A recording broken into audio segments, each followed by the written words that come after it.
Hello दोस्तों, हम में से बहुत लोगों को पता है दुनिया की सबसे बड़ी कंपनी एप्पल है। जिन्होंने मेरी पिछली वीडियो देखी उन्हें पता है कि दुनिया की सबसे बड़ी इंश्योरेंस कंपनी यूनाइटेड हेल्थ है। इंडिया की भी सबसे बड़ी कंपनी रिलायंस है, लेकिन दुनिया की सबसे बड़ी एयरलाइंस कौन सी है नहीं टा।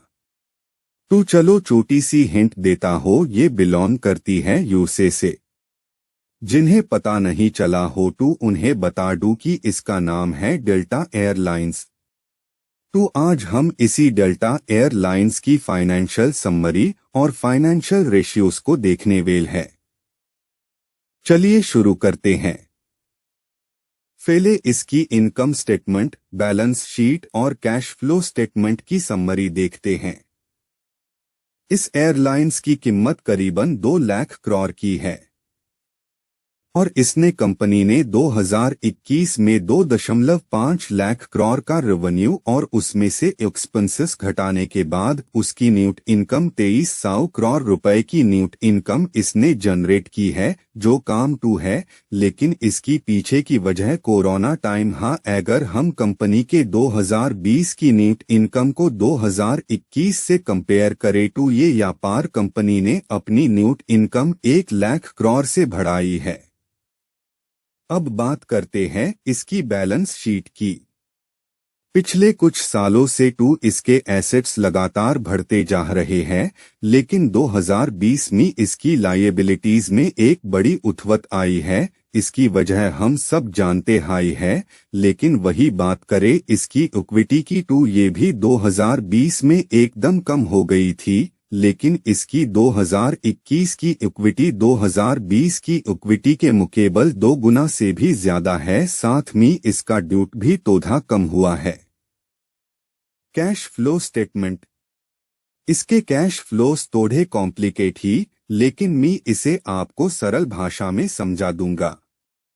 इसके ऑपरेटिंग कैश फ्लोस बहुत एक रहे ही, लेकिन 2020 में इसकी गिरवट बहुत ज्यादा है। वही इसकी इन्वेस्टिंग कैश फ्लो कुछ सालों से नेगेटिव है, लेकिन धीरे धीरे कवर अप हो रहे हैं। अब आप बोलो जी इसमें कॉम्प्लिकेटेड क्या है, लेकिन अभी आप रुकिए तो सही। इसकी फाइनेंशियल कैश फ्लो के लिए इसकी फाइनेंशियल कैश फ्लो नेगेटिव होने के कोरोना टाइम इतनी ज्यादा हो गई कि 2019 में इसकी फाइनेंशियल कैश फ्लो 24,000 करोड़ से बढ़कर 2020 में 1,60,000 करोड़ हो गई। वही इसकी टोटल कैश जो कि 8,000 करोड़ के पास रहती थी, वो 2020 में 50,000 करोड़ के पास आ गई और 2021 में 12,000 करोड़ चली गई। अब समझ आया क्यों इतना कॉम्प्लिकेटेड है।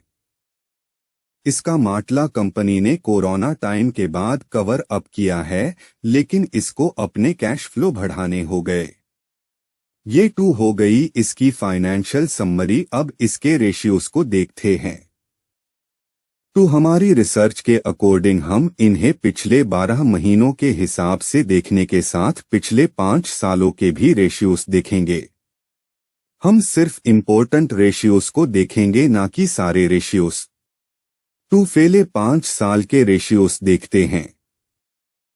पहले प्रॉफिटेबिलिटी रेशियोज।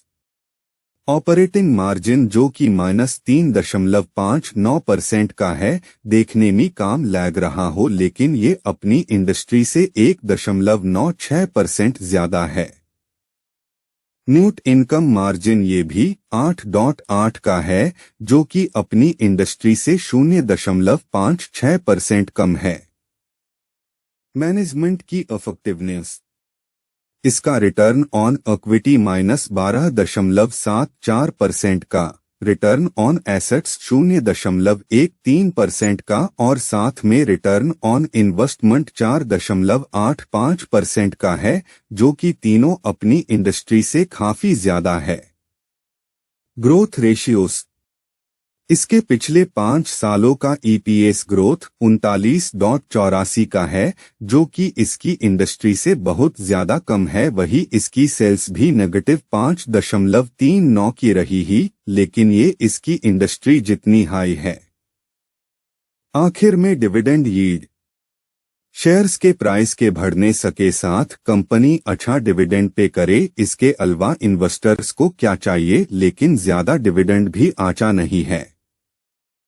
टू कंपनी का डिविडेंड यील्ड 1.18% का है, जबकि इंडस्ट्री ने 0.94% का डिविडेंड दिया है।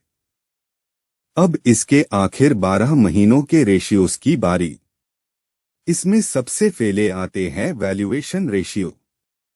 पी रेशियो, जो कि कंपनी महंगी है या सस्ती ये बताता है। तो इस कंपनी का पीई रेशियो 284 का है, वही इंडस्ट्री का पीई 47 का है, यानी कंपनी को सकता है अभी महंगी बिक रही है। प्रॉफिटेबिलिटी। कंपनी का 5 साल का ग्रोस मार्जिन अच्छा होने के साथ साथ पिछले 12 महीनों का भी ग्रोस मार्जिन अच्छा है, जो कि इंडस्ट्री से 6% ज्यादा है, और इसकी नेट इनकम मार्जिन 10% बेहतर रहा है। पर शेयर रेशियोस। कंपनी का पर शेयर रेवेन्यू 73 है, जो कि इंडस्ट्री से 78% ज्यादा है, वही पर शेयर कैश फ्लो इंडस्ट्री से 60% ज्यादा है। Management effectiveness.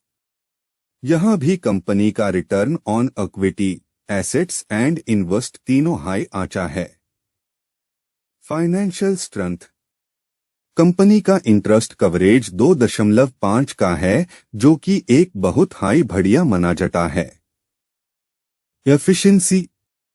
कंपनी का एसेट टर्नओवर रेशियो इंडस्ट्री 8% ज्यादा है, वही इन्वेंटरी टर्नओवर रेशियो 170 ज्यादा, जो कि एक अच्छा सिग्नल है। रेवेन्यू पर एम्प्लॉय कंपनी हर एम्प्लॉय पर इंडस्ट्री से 42 लाख रुपए ज्यादा बना रही है, और वही हर एम्प्लॉय पर 80,000 रुपए बना रही, वही इंडस्ट्री हर एम्प्लॉय पर 63 लाख का लॉस बना रही।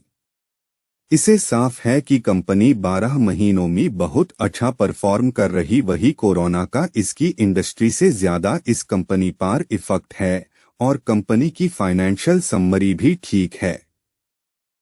Thank you. अब वीडियो की समाप्ति होती है, और आज के लिए बस इतना ही। मिलेंगे अगली वीडियो में, तब तक के लिए बाय।